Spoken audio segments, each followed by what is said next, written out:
Hello everyone, welcome to my YouTube channel. My name is Anne Marie, and today I'm going to discuss the 10 Things I Love About You on a Quiet Street by Seraphina Nova Glass. This is a no spoilers book review, so don't worry about me revealing any plot twists or ruining any surprise endings. The whole point of this is to give you an inside peek into the book. So here we go.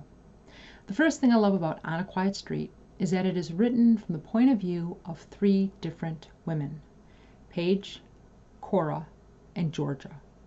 Although these 3 women live in the same neighborhood, Brighton Hills, an exclusive community on the Oregon coast, their lives are drastically different. Each has her own secrets, and each is suffering in a different way. As the book jacket reveals, when you really start to look beyond the airy open floor plans and marble counters, Brighton Hills is filled with secrets. Some big, some little, some deadly, and one by one, they're about to be revealed. Let's start with Paige. She's number 2 on my list of things I love about this book. Following a brief prologue, chapter 1 is from her point of view. Paige's son Caleb was killed 1 year earlier in a hit and run. While drowning in grief, she busies herself by spying on the neighbors because she's convinced her son's death was not an accident. Caleb was hit and killed late at night near the entrance of their gated community. Since very few people come in and out who don't live in Brighton Hills, Paige is convinced one of her neighbors killed her son. She is obsessed with spying on them because she is determined to uncover which of them had a motive to kill Caleb. The third thing I love about On a Quiet Street is Grant. He is Paige's husband, though they no longer live together. Following Caleb's death, Grant moved out so Paige could have the space she needed to grieve. Grant is the type of guy who quietly grieved the loss of their son, whereas Paige wanted to scream and shout at everyone she met. She needed to take up space and be loud. Because they couldn't stand how the other was mourning, their marriage fell apart. Despite being separated, however, Grant still shows up every Sunday to their house in Brighton Hills to check on her. He always stays long enough to help Paige with household chores such as picking up takeout boxes, loading the dishwasher, and taking out the trash. Number 4 on my list is Cora. Chapter 2 begins with Cora making an extravagant breakfast for her husband, Finn, and their 17-year-old daughter, Mia. Chocolate chip pancakes, toast, egg casserole, orange juice, coffee. She prides herself on being a stay-at-home mom who dotes on her family. Cora keeps herself busy taking Mia to volleyball, violin lessons, and dance. She's also active with the school's PTA, volunteering for the year-round food drives and toy drives. She's the type of mom who sews costumes for the school play and bakes scones for the volleyball bake sale. She also likes to share her prize-winning pound cake with neighbors.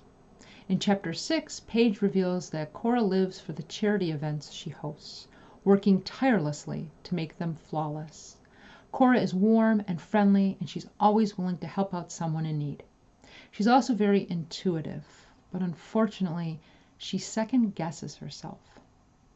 Georgia is the 5th thing I love about On a Quiet Street. Chapter 3 is from her point of view. She's a reclusive young mom with a 7-month-old daughter, Avery, and she is married to Lucas, who is a judge. In Chapter 2, Cora claims Georgia is as rare a sight as a snow leopard in the wild. Georgia's antisocial demeanor bothers Cora, who wants to be close friends with all her neighbors. The reason for Georgia's behavior is revealed later in the book. The 6th thing I love is Cora's description of the Oregon coast in Chapter 4. Douglas fir and hemlock dwarf the neighbors and make the many mansions along the coast look like hobbit houses beneath their majestic canopy. The houses on our side of the road have woodsy backyards that slope slightly to meet the lakefront. Each long dock stretches out into the clear water, and most have recreational boats attached for lazy weekend rides up to Dockside's Country Club on the other side of the lake a few miles down. The air perpetually smells like moss-covered tree bark, sandalwood, and pine. The seventh thing I love about On a Quiet Street is the complicated relationship between Cora and Paige. At first, it seems as though they have a close, sister-like relationship. A couple times a week, Cora takes a bottle of wine to Paige's house, and the two of them sit in Adirondack chairs in her garden and talk. They have coffee in the garden mornings and movie nights. They know each other well enough to confide in each other and listen to each other without judgment. But in Chapter 4, Paige makes Cora an offer she doesn't refuse. And the way it plays out, well, once Georgia is added into the mix, it becomes sort of a spy triangle that involves binoculars, spy cameras, disguises. Things get really complicated really quickly. The eighth thing I love is the resilience of Paige, Cora, and Georgia as they work together to help each other. These women are strong, fierce, and creative, and when the going gets tough, they have each other's backs. Once again, their efforts involve binoculars, spy cameras, and disguises, but they keep at it until they reveal the secrets hiding in Brighton Hills. The ninth thing I love about this book is that it is the perfect mix of mystery, drama, and suspense. In the prologue, author Seraphina Glass hooks readers into the story with the mystery of what happened to Paige's son Caleb. From that point on, each chapter changes character perspective, and we learn about the drama consuming Paige, Cora, and Georgia's lives. The story becomes more and more suspenseful as we delve deeper and deeper into their lives and get closer and closer to realizing what really happened the night Caleb was killed. And finally, the 10th thing I love about On a Quiet Street is that in addition to being the perfect mix of mystery, drama, and suspense, this story explores relationships and the dynamics of 3 different marriages: Paige and Grant, Cora and Finn, Georgia and Lucas. What makes this book a great read is that these women are interesting.